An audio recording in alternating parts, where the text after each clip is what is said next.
കർത്താവായ യേശുക്രിസ്തുവിൻ്റെ നാമത്തിൽ വീഡിയോ ശ്രദ്ധിക്കുന്ന എല്ലാ സഹോദരി സഹോദരന്മാർക്കും ഞാൻ സ്നേഹവന്ദനം പറയുകയാണ്.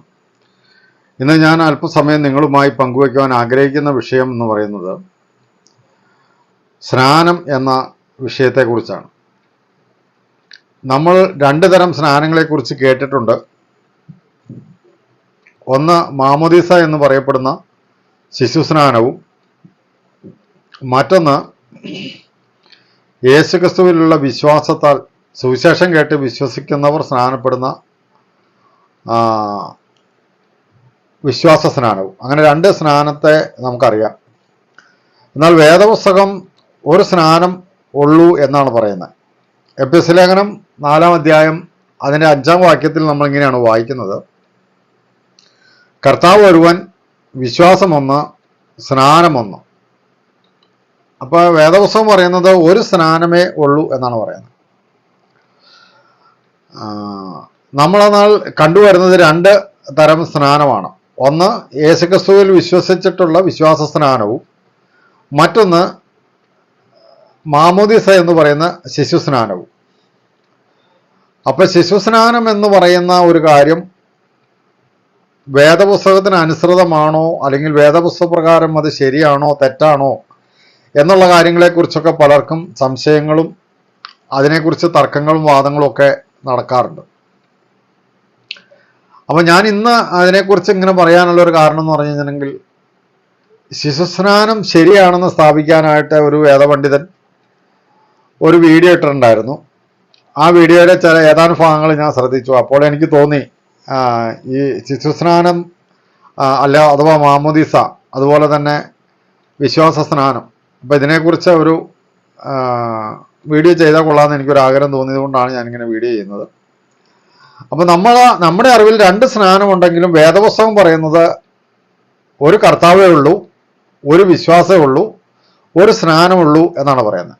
അപ്പോൾ ഒരു സ്നാനമുള്ളൂ.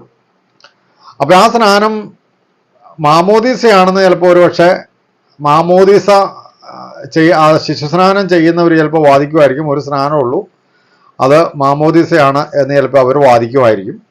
അതുപോലെ തന്നെ സുവിശേഷം കേട്ട് വിശ്വസിച്ച് യേശുവിനെ കർത്താവ് എന്ന് വായുകൊണ്ട് ഏറ്റുപറഞ്ഞ് വിശ്വാസ സ്നാനം സ്വീകരിക്കുന്നവരായ വിശ്വാസികൾ അഥവാ വിശുദ്ധന്മാർ, അവർ വെള്ളത്തിൽ മുങ്ങി സ്നാനം ഏൽക്കുന്നു. അതിന് വിശ്വാസ സ്നാനം, അതാണ് ശരിയെന്ന് അവർ പറയും. അപ്പോൾ ക്രിസ്തീയ മതവിഭാഗത്തിൽപ്പെട്ടവർ ശിശുസ്നാനമാണ് ശരിയെന്നും, രക്ഷിക്കപ്പെട്ട് വേർപെട്ട വിശുദ്ധന്മാരായിരിക്കുന്ന ക്രിസ്ത്യാനികൾ വെള്ളത്തിൽ മുങ്ങിയുള്ള സ്നാനമാണ് ശരി അഥവാ വിശ്വാസ സ്നാനമാണ് ശരി എന്നും പറയുന്നതായിട്ട് നമുക്ക് കേൾക്കുവാനായിട്ട് കഴിയും. എന്നാൽ വേദപുസ്തക പ്രകാരം ഇതിലേതാണ് ശരി, അല്ലെങ്കിൽ ഏതാണ് വേദപുസ്തകം വെളിപ്പെടുത്തുന്ന സ്നാനം എന്നുള്ള കാര്യമാണ് ഞാൻ നിങ്ങളോട് പറയുവാനായിട്ട് ആഗ്രഹിക്കുന്നത്. ഈ വേദപുസ്തകം നമ്മൾ പരിശോധിച്ച് കഴിഞ്ഞാൽ ചില കാര്യങ്ങൾ നമുക്ക് വ്യക്തമായിട്ട് മനസ്സിലാക്കാനായിട്ട് കഴിയും. ഇപ്പോൾ ഉദാഹരണം പറഞ്ഞു കഴിഞ്ഞാൽ, വേദപുസ്തകം സംസാരിക്കുന്നത് ഒരിക്കലും ശിശുക്കളോടല്ല. ഇപ്പോൾ ഉദാഹരണത്തിന് പറഞ്ഞു കഴിഞ്ഞാൽ, വേദപുസ്തകത്തിലെ കൽപ്പനകളൊന്നും ശിശുക്കൾക്ക് വേണ്ടി നൽകിയിരിക്കുന്നവയല്ല. ഉദാഹരണത്തിന് ദൈവത്തെ മാത്രമേ ആരാധിക്കാവുള്ളൂ, കള്ളസാക്ഷ്യം പറയരുത്, വ്യഭിചാരം ചെയ്യരുത്, മോഷ്ടിക്കരുത്, കൊല ചെയ്യരുത്, മോഹിക്കരുത്, ഇങ്ങനെയുള്ള കൽപ്പനകളും അതിനോടനുബന്ധമായിട്ട് മോശ എഴുതിയ സദാചാരപരമായ കൽപ്പനകളുമെല്ലാം ഉൾപ്പെട്ടാണ് വേദപുസ്തകം നമുക്ക് ലഭിച്ചിരിക്കുന്നത്. ആ വേദപുസ്തകത്തിലെ ഒരു കൽപ്പന പോലും ശിശുക്കളോട് അരുളി ചെയ്തിട്ടില്ല. പ്രത്യേകിച്ച് നമ്മൾ ശ്രദ്ധിച്ചാൽ അറിയാം, ഏറ്റവും കൂടുതൽ സഹോദരന്മാരോട്, പുരുഷന്മാരോട് ആണ് അരുളി ചെയ്തിട്ടുള്ളത്. ഉദാഹരണത്തിന് പറഞ്ഞാൽ, സഹോദരന്മാരെ എന്ന് വിളിച്ചാണ്, അല്ലെങ്കിൽ ഇസ്രായേൽ പുരുഷന്മാരായുള്ളവരെ എന്ന് വിളിച്ചാണ് കൽപ്പനകളും പ്രബോധനങ്ങളും പ്രസംഗങ്ങളും എല്ലാം പറഞ്ഞിട്ടുള്ളതും വേദപുസ്തകത്തിൽ രേഖപ്പെടുത്തിയിരിക്കുന്നത്. സ്ത്രീകളോട് പറയുന്നതായ കൽപ്പനകൾ വളരെ, സ്ത്രീകളെ വിളിച്ചിട്ട് സഹോദരിമാരെ എന്ന് വിളിച്ചിട്ട് പറയുന്ന കൽപ്പനകൾ വളരെ കുറവാണ്. ഏറ്റവും കൂടുതൽ പുരുഷന്മാരെ വിളിച്ചിട്ട് അല്ലെങ്കിൽ സഹോദരന്മാരെ എന്ന് വിളിച്ചിട്ടാണ് അല്ലെങ്കിൽ പുരുഷന്മാരെ എന്ന് വിളിച്ചിട്ടാണ് വേദപുസ്തകത്തിൽ നമുക്ക് കൽപ്പനകളും പ്രസംഗങ്ങളും പ്രബോധനങ്ങളും എല്ലാം നൽകിയിരിക്കുന്നത്. അപ്പൊ ശിശുക്കളെ വിളിച്ച് അല്ലെങ്കിൽ ശിശുക്കളോടായിട്ട് പറഞ്ഞിരിക്കുന്ന ഒരു കൽപ്പന പോലും വേദപുസ്തകത്തിലില്ല. അപ്പൊ ശിശുക്കൾക്ക് വേണ്ടി മുതിർന്നവർ ചെയ്യണം എന്ന് പറയുന്ന ഒരാചാരമുണ്ട്. അത് പരിച്ഛേദനയാണ്. അത് യഹൂദന്മാർക്ക് വേണ്ടി മാത്രമുള്ളതാണ്. ക്രിസ്ത്യാനികൾക്ക് പരിച്ഛേദന ആവശ്യമില്ലാത്ത കാര്യമാണ്. അപ്പൊ യഹൂദ മതത്തിന്റെ ഒരു ആചാരമാണ് പരിച്ഛേദന. അത് ശിശുക്കളെ പരിച്ഛേദന കഴിപ്പിക്കണമെന്ന് ന്യായപ്രമാണ പ്രകാരം അങ്ങനെ ഒരു ആചാരം നിലവിലുണ്ട്. അത് യഹൂദ മതത്തിൽ ജനിക്കുന്ന ഒരു കുഞ്ഞിനെ അവർ പരിച്ഛേദന ചെയ്യുന്നു എന്നുള്ളതാണ്.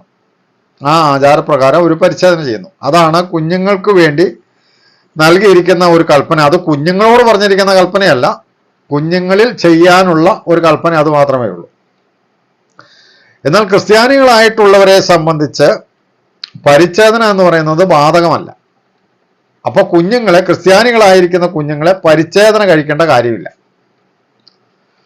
പിന്നെ കുഞ്ഞുങ്ങൾക്ക് ഇന്നത് ചെയ്യണം ഇന്നത് ചെയ്യരുത് എന്നിങ്ങനെയുള്ള കൽപ്പനകളൊന്നും ശിശുക്കൾക്ക് വേണ്ടി നൽകിയിട്ടില്ല. പിന്നെ ഈ സ്നാനം എന്ന കൽപ്പന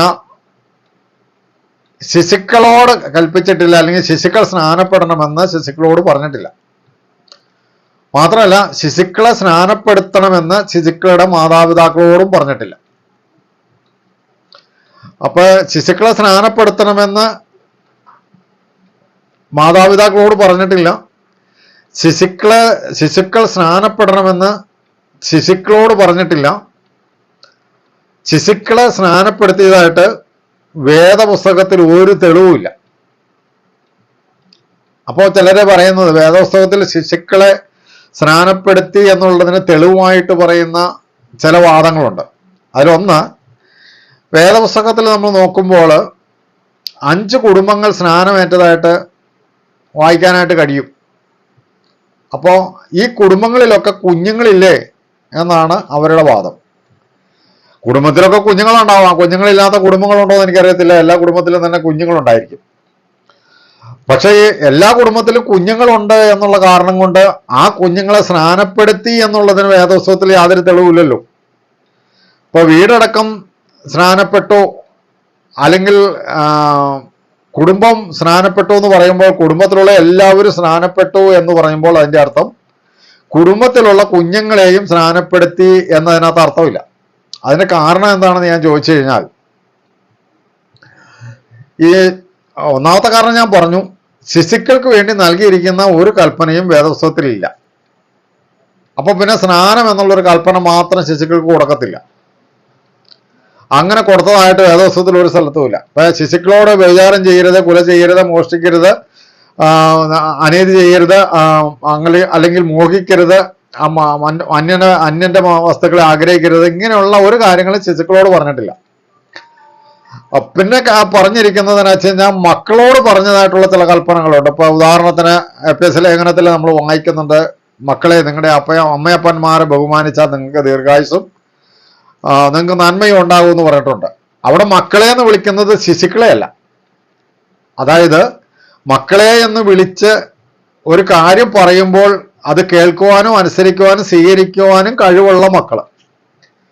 അത് കൈക്കുഞ്ഞായിട്ട് ഇങ്ങനെ കയ്യിൽ പിടിച്ചുകൊണ്ട് നടക്കുന്ന കുഞ്ഞിനോടല്ല പറയണത് മക്കളെ നീ നിന്റെ അപ്പനെ അമ്മയെ അനുസരിക്കണം എന്ന് പറയണത്. ഈ കൈക്കുഞ്ഞിനോടല്ല, കേൾക്കുവാനും കേട്ടത് സ്വീകരിക്കുവാനും അനുസരിക്കുവാനും കഴിവുള്ള അല്ലെങ്കിൽ പ്രാപ്തിയുള്ള മക്കളെയാണ് ഉദ്ദേശിച്ചാണ് ആ കൽപ്പന പറഞ്ഞിരിക്കുന്നത്.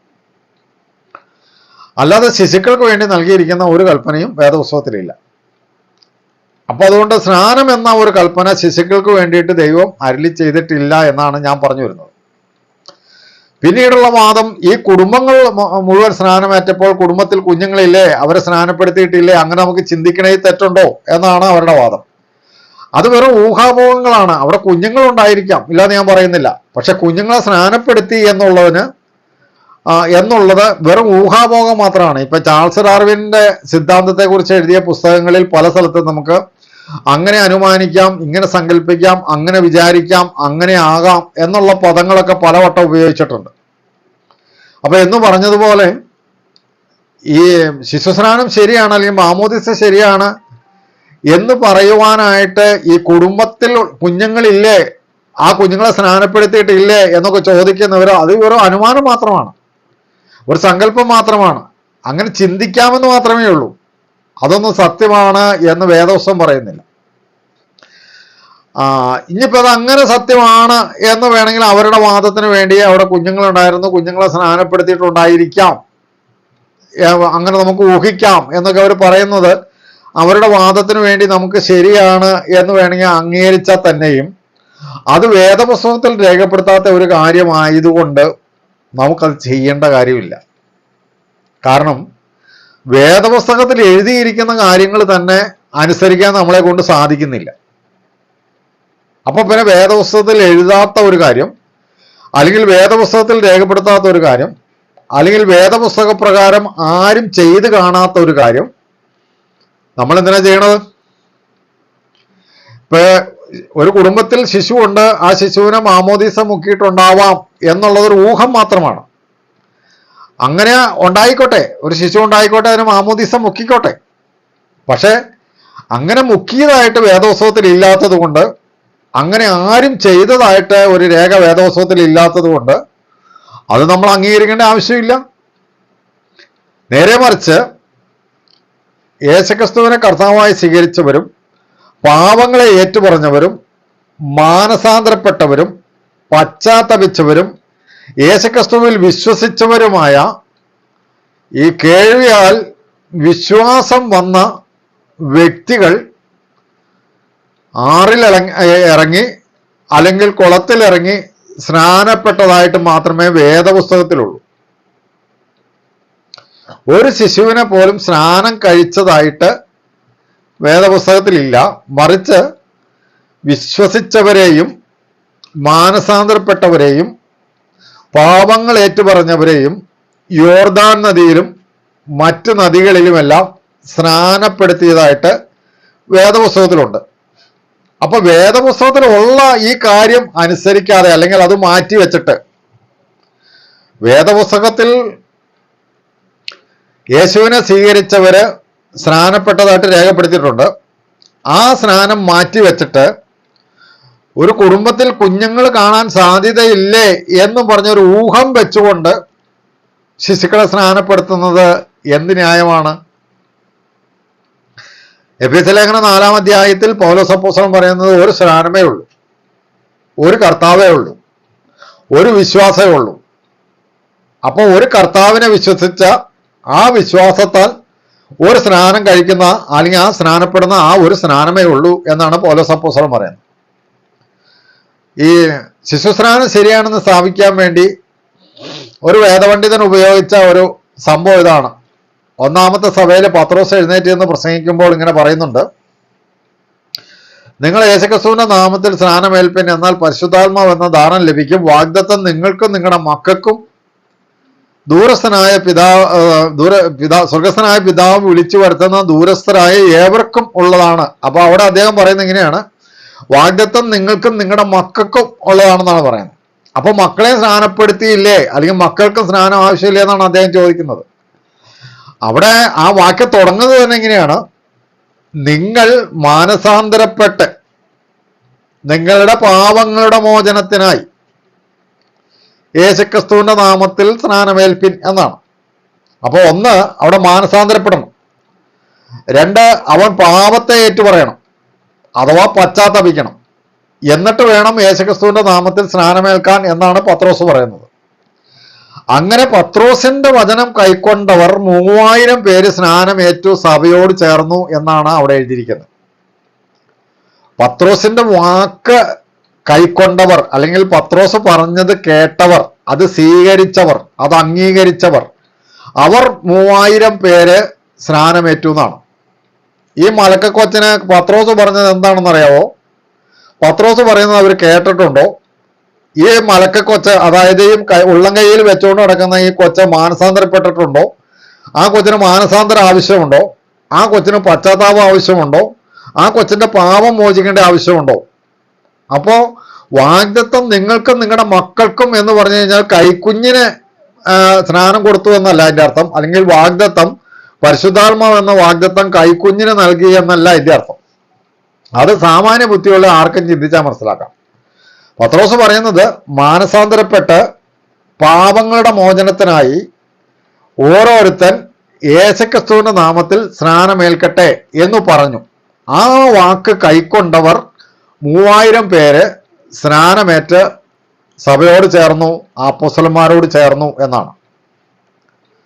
അപ്പോൾ ആ വചനം അനുസരിച്ച് കുഞ്ഞുങ്ങളെ സ്നാനപ്പെടുത്തി എന്ന ഒരു സൂചന പോലുമില്ല, ഊഹിക്കാൻ പോലും പറ്റത്തില്ല. കാരണം പത്രോസ് പറയുന്നത് മാനസാന്തരപ്പെടണം എന്നാണ്. അപ്പൊ കുഞ്ഞുങ്ങൾക്ക് മാനസാന്തരത്തിന്റെ ആവശ്യമില്ലല്ലോ, പാവങ്ങളെ ഏറ്റുപറയാനൊട്ട് പ്രാപ്തിയുമില്ല, അവർ പാവിയാണെന്നുള്ള ബോധ്യം പോലും കൈക്കുഞ്ഞുങ്ങൾക്കില്ല. പിന്നെ ഈ കുഞ്ഞുങ്ങളുടെ പാവം കാർന്നവന്മാർ ഏറ്റുപറയാനാണെങ്കിൽ കുഞ്ഞുങ്ങൾ ഒരു പാവം ചെയ്തതായിട്ട് നമുക്ക് മനസ്സിലാക്കാനും കഴിയത്തില്ല. അപ്പൊ ആ വചനത്തിൽ നിന്ന് ഉള്ള ആ വാദം ശരിയല്ല.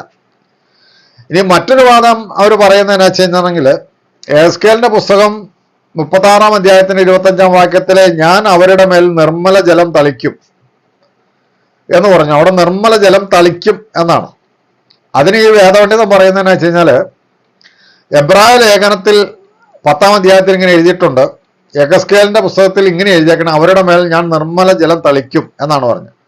അപ്പൊ ഈ കുഞ്ഞുങ്ങളെ ഇങ്ങനെ മുക്കി പൊക്കി എടുക്കുമല്ലോ, അവരുടെ മേലിങ്ങനെ തളിക്കുവാണല്ലോ. അപ്പോൾ കുഞ്ഞുങ്ങളുടെ മേലിങ്ങനെ നിർമ്മല ജലം തളിക്കും എന്നുള്ളത് പഴയ നിയമത്തിലുള്ള ഒരു പ്രവചനമാണെന്നാണ് അദ്ദേഹം പറയുന്നത്. അതിനുശേഷം അദ്ദേഹം പറയുന്നത് എബ്രായ ലേഖനം 10-ാം അധ്യായത്തിൽ ഇങ്ങനെ പറഞ്ഞിട്ടുണ്ടെന്നാ. എങ്ങനെ? നമ്മുടെ മനസാക്ഷി ശുദ്ധീകരിക്കപ്പെടുവാൻ തക്കവണ്ണം നമ്മുടെ ഹൃദയത്തിൽ തളിക്കപ്പെട്ടവരും ശുദ്ധവെള്ളത്താൽ ശരീരം കഴുകപ്പെട്ടവരും എന്നാണ്. അപ്പൊ അവിടെ ശുദ്ധവെള്ളത്താൽ ശരീരം കഴുകിയെന്നും ഹൃദയത്തിൽ തളിച്ചു എന്നും ആണ് അവിടെ വായിക്കുന്നത്. പക്ഷെ അദ്ദേഹം പറയുന്നത് എസ്കേലില് നിങ്ങളുടെ മേൽ നിർമ്മലജലം തളിക്കും എന്ന് പറഞ്ഞതുപോലെ ഇവിടെ കൊച്ചങ്ങൾക്ക് തളിക്കണം എന്നാണ് എബ്രായ ലേഖനത്തിൽ പറഞ്ഞിരിക്കുന്നതാണ് അദ്ദേഹം പറയുന്നത്. അപ്പൊ അദ്ദേഹം പറയുന്ന ഒരു വാദം ഇതാണ്, അവിടെ നിർമ്മല ജലം, അതായത് ശുദ്ധവെള്ളത്താൽ കഴുകപ്പെട്ടിരിക്കുന്നു എന്ന ശുദ്ധവെള്ളം. അപ്പൊ അദ്ദേഹം പറയുന്നത് വെള്ളം ശുദ്ധമായിരിക്കണം എന്നാണ്. അപ്പൊ അതുകൊണ്ട് അദ്ദേഹം പറയുന്നത് എന്നാണെന്നറിയോ, ഈ പുഴയിലും ആറിലും കുളത്തിലും ഒക്കെ കുളിക്കുമ്പോൾ ആ വെള്ളം ശുദ്ധമല്ലല്ലോ. അപ്പൊ ശുദ്ധമല്ലാത്ത വെള്ളത്തിൽ മുങ്ങുന്നത് ശരിയല്ല എന്നാണ് അദ്ദേഹം പറയുന്നത്. അതുകൊണ്ടാണ് അവർ ശുദ്ധവെള്ളത്തിലാണ് ആ ശുദ്ധവെള്ളം എടുത്താണ് കൊച്ചിനെ തളിക്കുന്നത്. അപ്പൊ തളിക്കുക എന്നുള്ളത് എഗസ്കേലിന്റെ പുസ്തകത്തിലും ശുദ്ധവെള്ളം എന്നുള്ളത് എബ്രായ ലേഖനത്തിൽ നിന്നും എടുത്തുകൊണ്ട് കൊച്ചിന്റെ മേത്ത് ഇങ്ങനെ തളിക്കുവാണ്. അപ്പോൾ ഞാൻ അവിടെ മനസ്സിലാക്കുന്ന ഒരു കാര്യം എങ്ങനെയാണ്, ഈ അപ്പോസ്തലന്മാർ പ്രസംഗിച്ചപ്പോൾ ഇങ്ങനെ മാമോദിസ കല്ലിനകത്ത് കുറെ വെള്ളം വെച്ചിട്ട് ഈ 3000 പേരുടെ മേലെ ആ ശുദ്ധവെള്ളം ഇങ്ങനെ തളിക്കുകയല്ല ചെയ്തത്, അവരെ വെള്ളത്തിൽ മുക്കിയിടുകയാണ് ചെയ്തത്. ലുദിയായ കുടുംബവും സ്നാനമേറ്റപ്പോഴും അവർ വെള്ളത്തിൽ മുങ്ങിയ മാമോദിസ കല്ലിൽ നിന്ന് ഇങ്ങനെ തളിക്കുകയല്ല ചെയ്ത്. അതുപോലെ തന്നെ ഷണ്ണനും ഫിലിപ്പോസുമായിട്ട് സംസാരത്തിനിടയിൽ ഷണ്ണൻ സ്നാനമേറ്റത് വെള്ളം കണ്ടപ്പോൾ വെള്ളത്തിൽ രണ്ടുപേരും വെള്ളത്തിലിറങ്ങി അവര് സ്നാനപ്പെട്ട് മുങ്ങി സ്നാനമേറ്റു എന്ന് നമ്മൾ വായിക്കുന്നത്. അപ്പൊ അവര് ശുദ്ധവെള്ളത്തിലൊന്നുമല്ല. അപ്പൊ ഷണ്ണനും ഫിലിപ്പോസും കൂടെയുള്ള സംസാരത്തിൽ ഷണ്ണ സ്നാനമേറ്റത് ശുദ്ധവെള്ളത്തിൽ വല്ലതും ആണോ? അവിടെ എവിടെയോ കിടന്ന ഒരു വെള്ളം, ഒരു പക്ഷെ കുളമാവാം, ഒരു പക്ഷെ തോടാവാം, അല്ലെങ്കിൽ ആറാവാം. അതൊന്നും ശുദ്ധവെള്ളമല്ല, ശുദ്ധവെള്ളത്തിലല്ല ഷണ്ണൻ സ്നാനമേറ്റത്. പത്രോസ് പ്രസംഗിച്ചപ്പോൾ സ്നാനമേറ്റത് ശുദ്ധവെള്ളത്തിലല്ല. അതുപോലെ കൊർന്നല്യോസിന്റെ ഭവനത്തിലുള്ളവരോട് സ്നാനമേറ്റതും മാമോദിസ കല്ലിൽ നിന്ന് വെള്ളം എടുത്ത് തളിച്ചല്ല. അപ്പൊ ഇതൊക്കെ വെറുതെ ഒരു വാദത്തിന് വേണ്ടി പറയുന്നു എന്നുള്ളതല്ലാതെ അതൊന്നും ശിശുക്കളെ സ്നാനപ്പെടുത്താം എന്നുള്ളതിന്റെ ന്യായീകരണങ്ങളല്ല. അപ്പോ പ്രിയ സൗരസർമാരെ, ഞാനിത് പറയുന്നത് എന്താണെന്ന് വെച്ച് കഴിഞ്ഞാല്, ഈ പലരുടെയും ധാരണ ഇരിക്കുന്നത് സ്നാനം ഒന്നേ ഉള്ളൂ എന്ന് പൗലോസ് പറഞ്ഞിട്ടുണ്ട്, അത് മാമോദിസ മുക്കുന്നതാണ് എന്നാണ് അവർ വിചാരിച്ചിരിക്കുന്നത്. ഇനി മാമോദിസ മുക്കുന്നത് ശരിയാണെന്ന് ഇവർ പറയുവാണെങ്കിൽ ഞാൻ ഇവരോട് ഒരു ചോദ്യം ചോദിക്കാൻ ആഗ്രഹിക്കുന്ന ഇതാണ്, ഈ മാമോദിസ മുക്കുന്നത് ആരാണ്, അല്ലെങ്കിൽ സ്നാനം നൽകുന്നത് ആരാണ് എന്നുള്ളതാണ്. ഇവരെ പറയുന്ന സ്നാനം ഈ മലക്കക്കൊച്ചനെ കൊണ്ടുവന്ന് കൊടുക്കുന്നത് ആരുടെ കയ്യിലാണെന്നറിയോ? പുരോഹിതന്റെ കയ്യിലാണ്, അല്ലെങ്കിൽ പള്ളിയിൽ അച്ഛന്റെ കയ്യിലാണ്. അച്ഛനാണ് അവരെ സ്നാനപ്പെടുത്തുന്നത്, അല്ലെങ്കിൽ മാമോദീസ മുക്കുന്നത്. അപ്പോൾ ഞാനൊന്ന് ചോദിച്ചോട്ടെ, യേശുക്രിസ്തുവിന്റെ ശിഷ്യന്മാരിൽ ആരും അച്ഛന്മാരുണ്ടായിരുന്നില്ല. പല അച്ഛന്മാരും മാനസാന്തരപ്പെട്ട യേശുക്രിസ്തുവിന്റെ ശിഷ്യന്മാരായിട്ടുണ്ട്. പക്ഷെ ശിഷ്യന്മാരിൽ ആരും അച്ഛന്മാരായിട്ടില്ല. അപ്പൊ അച്ഛൻ എന്ന് പറയുന്നത് തന്നെ യേശുക്രിസ്തുവിന്റെ ശിഷ്യനല്ല. അപ്പൊ യേശുക്രിസ്തുവിന്റെ ശിഷ്യനല്ലാത്ത അച്ഛൻ ആ മതത്തിന്റെ ആചാരമായ മാമോദീസ, ഒന്നും അറിയില്ലാത്ത തിരിച്ചറിവില്ലാത്ത ഒരു മലക്കക്കൊച്ചിന്റെ മേൽ കുറെ വെള്ളം ഇങ്ങനെ തളിച്ചു കഴിഞ്ഞാൽ അങ്ങനെ ഒരു ശുശ്രൂഷ യേശുക്രിസ്തു ആകട്ടെ അപ്പോസ്തലന്മാരാകട്ടെ കൽപ്പിച്ചിട്ടില്ല. അങ്ങനെ ഒരാളെ അതിനുവേണ്ടി ചുമതലപ്പെടുത്തിയിട്ടുമില്ല. ഒരു പുരോഹിതനും ആരെയും സ്നാനപ്പെടുത്തിയിട്ടില്ല. സ്നാനപ്പെടുത്തിയവരാരും പുരോഹിതന്മാരായിട്ടുമില്ല. അപ്പൊ സ്നാനം നൽകുന്നത് പുരോഹിതനല്ല, സ്നാനം നൽകുന്നത് കുഞ്ഞുങ്ങൾക്കുമല്ല. അപ്പോ സ്നാനം കൊടുക്കുവാനുള്ള അധികാരം ആർക്കാണ് ദൈവം നൽകിയത്? നമ്മൾ വേദപുസ്തകത്തിൽ രണ്ട് വിഭാഗം ആൾക്കാരെ കാണുന്നുള്ളൂ സ്നാനം കൊടുത്തവരെ. ഒന്ന്, സ്നാപക യോഹന്നാൻ മാനസാന്തരത്തിനുള്ള സ്നാനം കഴിപ്പിച്ചു. അദ്ദേഹം പുരോഹിതനായിരുന്നില്ല. അദ്ദേഹം എങ്ങനെയുള്ള കോട്ട് സൂട്ട് ഒന്നും ഇട്ട് ഈ വസ്ത്രമൊന്നും പ്രത്യേക തരത്തിലുള്ള വസ്ത്രമൊന്നും ധരിച്ചല്ല. അദ്ദേഹം ധരിച്ചിരുന്ന വസ്ത്രം ഒട്ടകം കൊണ്ടുള്ള വസ്ത്രവും ലളിതമായ വസ്ത്രധാരണം ധരിച്ച് കാട്ടിലൊക്കെ ജീവിച്ച മനുഷ്യനാണ്, മരുഭൂമിയിൽ ജീവിച്ച മനുഷ്യനാണ്. ആ മനുഷ്യനാണ് മാനസാന്തര സ്നാനം കഴിച്ചത്. അദ്ദേഹം പുരോഹിതനായിരുന്നില്ല. എന്നാൽ മാമോദീസ മുക്കുന്നത് പുരോഹിതനാണ്. അപ്പൊ പുരോഹിതനോട് മാമോദീസ മുക്കണമെന്ന് ഒരു കൽപ്പന പോലും വേദോത്സവത്തിലില്ല.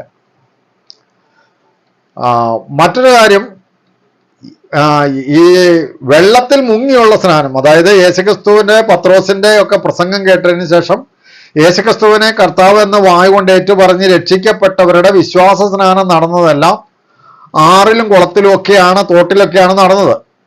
അവിടെ ഒന്നും സ്നാനം കഴിക്കാൻ പുരോഹിതന്മാരാരും വന്നിട്ടില്ല. മറിച്ച് യേശുക്രിസ്തുവിന്റെ ശിഷ്യഗണങ്ങളിൽപ്പെട്ടവര് ആണ്, അല്ലെങ്കിൽ അപ്പോസ്തലന്മാരിൽപ്പെട്ടവരാണ് അവരെ സ്നാനം കഴിപ്പിച്ചത്. അപ്പൊ സ്നാനം കഴിപ്പിക്കുവാനായി ദൈവം ഉത്തരവാദിത്തപ്പെടുത്തിയിരിക്കുന്നത് യേശുക്രിസ്തുവിന്റെ ശിഷ്യന്മാരാണ്. ആ ശിഷ്യന്മാർക്ക് മാത്രമേ സ്നാനപ്പെടുത്താനുള്ള അധികാരമുള്ളൂ. പള്ളിയിൽ അച്ഛന് സ്നാനപ്പെടുത്താനുള്ള അധികാരമില്ല. കാരണം എന്താണെന്ന് ചോദിച്ചു കഴിഞ്ഞാൽ, പള്ളിയിൽ അച്ഛൻ എന്ന് പറയുന്നത് ദൈവത്തിന്റെ ശുശ്രൂഷക്കാരനല്ല. കാരണം പഴയ നിയമകാലത്ത് യെരുശലേം ദേവാലയത്തിലെ ശുശ്രൂഷയ്ക്ക് വേണ്ടി ദൈവം പുരോഹിതന്മാരെ നിയമിച്ചിരുന്നു.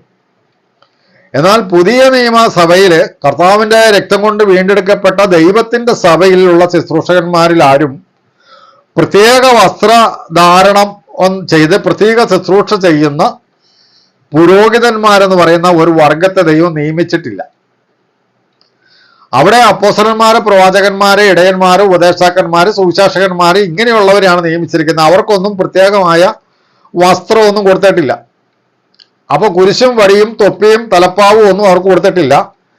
അവരെല്ലാം സാധാരണ രീതിയിലുള്ള മനുഷ്യരും സാധാരണ രീതിയിൽ വസ്ത്രം ധരിക്കുന്നവരും ആയിരുന്നു.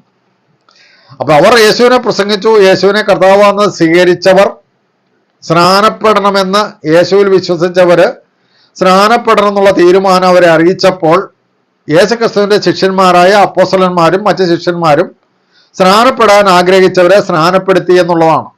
അത് ശുദ്ധവെള്ളത്തിൽ ഇങ്ങനെ തളിക്കുകയല്ല ചെയ്ത്, മറിച്ച് തോട്ടിലും ആറിലോ കുളത്തിലോ അവിടെ എവിടെയൊക്കെയോ അവർ പൊങ്ങി സ്നാനപ്പെടുക ചെയ്ത്. അപ്പൊ മറ്റൊരു കാര്യം കൂടി ഇനി സ്നാനത്തോടുള്ള ബന്ധത്തിൽ ഞാൻ നിങ്ങളോട് പറയാൻ ആഗ്രഹിക്കുന്ന ഇതാണ്. ഈ വേദപുസ്തകത്തിൽ സ്നാനം ശിശുവിനോട് കൽപ്പിച്ചിട്ടില്ല. ശിശുവിനെ സ്നാനപ്പെടുത്തണമെന്ന് മാതാപിതാക്കളോട് കൽപ്പിച്ചിട്ടില്ല. ശിശുക്കളെ സ്നാനപ്പെടുത്തുന്ന ഉത്തരവാദിത്വം പുരോഹിതന്മാർക്ക് കൊടുത്തിട്ടില്ല. പുരോഹിതന്മാരെന്ന് പറയുന്ന ഒരു വർഗത്തെ ദൈവത്തിന്റെ സഭയിൽ നിയമിച്ചിട്ടില്ല. അങ്ങനെ ഇരിക്കെ വേദപുസ്തകത്തിൽ ഒരു കുഞ്ഞുങ്ങളെ പോലും സ്നാനപ്പെടുത്തിയതായിട്ട് രേഖപ്പെടുത്തിയിട്ടുമില്ല. ഉദാഹരണത്തിന് പറഞ്ഞാൽ ഈ ശിശു സ്നാനത്തിന് വാദം പറയുന്നവർ പറഞ്ഞു 5 കുടുംബക്കാർ സ്നാനപ്പെട്ടതായിട്ട് പുതിയ നിയമത്തിലുണ്ട്. 5 കുടുംബക്കാർ, കൊർന്നല്യോസും കുടുംബവും, കാരാഗ്രഹ പ്രമാണി കുടുംബവും, അത് ലുദിയായി കുടുംബവും ഒക്കെ എന്ന് പറയുന്നുണ്ട്. അപ്പൊ ഇവരുടെ വീട്ടിലൊക്കെ കുഞ്ഞുങ്ങളുണ്ടായിരുന്നു, കുഞ്ഞുങ്ങളെയൊക്കെ സ്നാനപ്പെടുത്തിയിട്ടില്ലേ എന്ന് ചോദിച്ചു കഴിഞ്ഞാൽ ഞാൻ അവരോട് ചോദിക്കുന്ന ഒരു ചോദ്യം ഇതാണ്: ഈ കുടുംബത്തിലൊക്കെ വന്ന് സ്നാനപ്പെടുത്തിയത്, അല്ലെങ്കിൽ കുടുംബക്കാരെ സ്നാനപ്പെടുത്തിയത് പുരോഹിതന്മാരാണോ, പള്ളിയിൽ അച്ഛനാണോ? അപ്പൊ ലുദിയയുടെ കുടുംബത്തിലുള്ള കുഞ്ഞുങ്ങളെ സ്നാനപ്പെടുത്തിയത്, മാമോദീസ മുക്കിയത് പള്ളിയിൽ അച്ഛന്മാരല്ല. അതുപോലെ കാരാഗ്രഹ പ്രമാണിയുടെ കുടുംബത്തിലുള്ളവർ സ്നാനപ്പെടുത്തിയത് പള്ളിയിൽ അച്ഛനല്ല. കൊർന്നല്യോസിന്റെ കുടുംബത്തിലുള്ളവർ സ്നാനപ്പെടുത്തിയതും പള്ളിയിൽ അച്ഛനല്ല. അപ്പൊ പള്ളിയിലെ അച്ഛന് കൈക്കുഞ്ഞായിരിക്കുന്ന മാലാക കുഞ്ഞിനെ മുക്കാനുള്ള അധികാരമില്ല എന്ന് മാത്രമല്ല, അങ്ങനെ മുക്കിയ ഒരു ചരിത്രം വേദപുസ്തകത്തിലില്ല.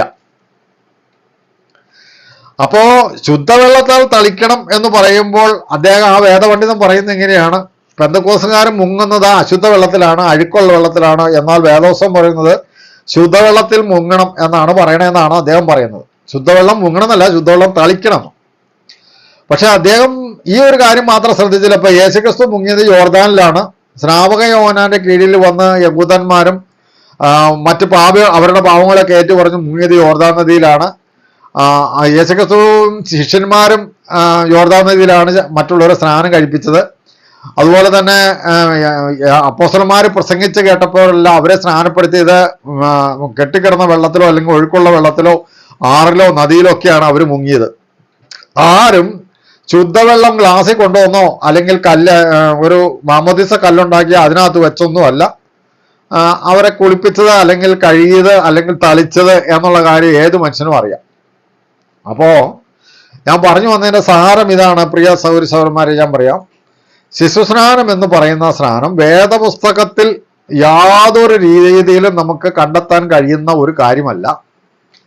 മറിച്ച് യേശുവിനെ കർത്താവ് എന്ന് വിശ്വസിക്കുന്നു, യേശുവിനെ കർത്താവായി അംഗീകരിച്ച് യേശുക്രിസ്തുവിൽ വിശ്വസിക്കുന്ന ഒരു വ്യക്തി യേശുക്രിസ്തു എന്ന ആ വ്യക്തിയോട് ബന്ധം സ്ഥാപിക്കാൻ വേണ്ടി ചെയ്യുന്ന ഒരടയാളമാണ് സ്നാനം എന്ന് പറയുന്നത്.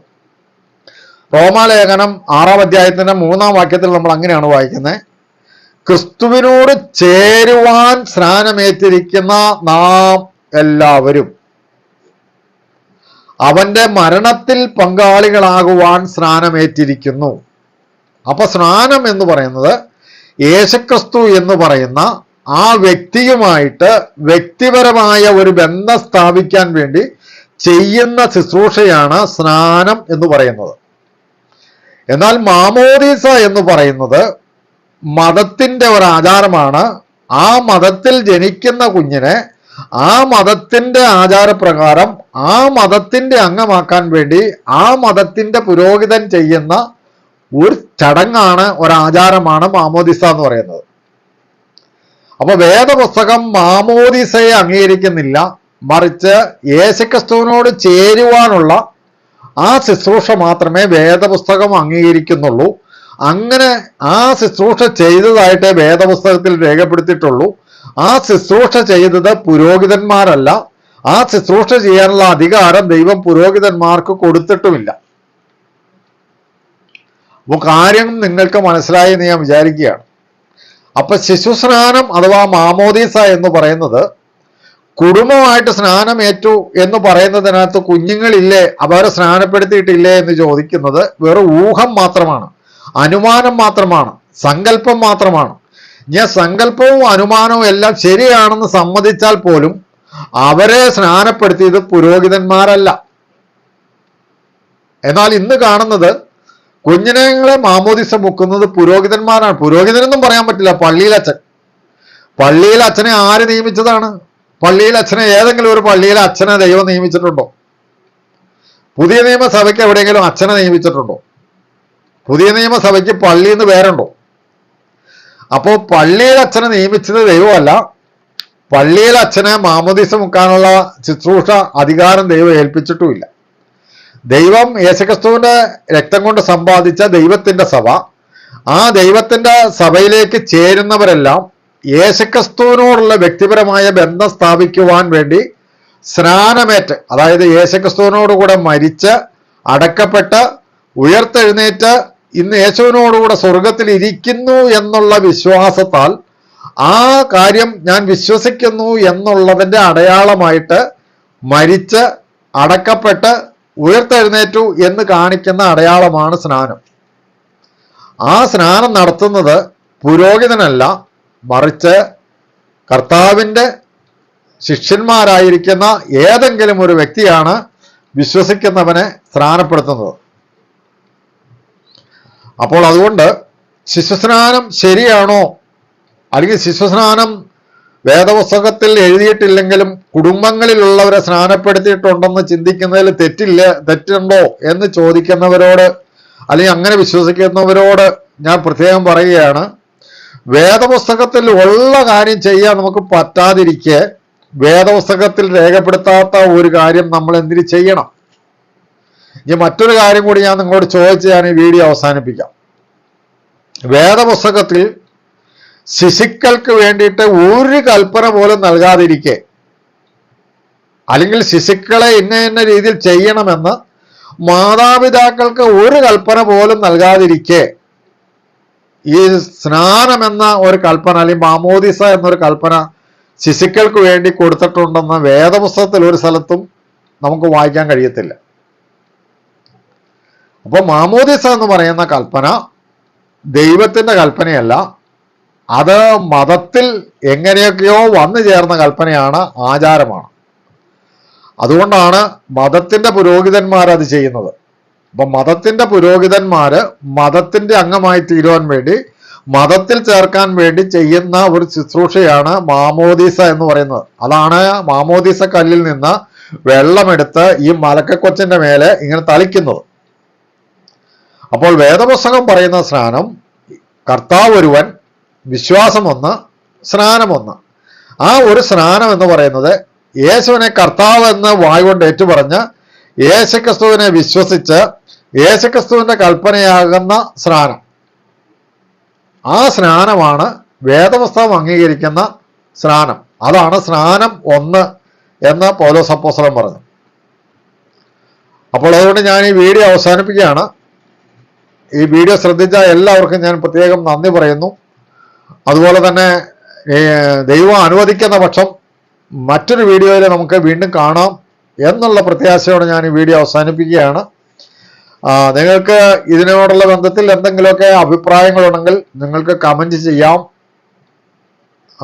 അപ്പോൾ അടുത്ത വീഡിയോയിൽ നമ്മൾ കാണുന്നത് വരെ ദൈവം നമ്മെ എല്ലാവരെയും അനുഗ്രഹിക്കട്ടെ.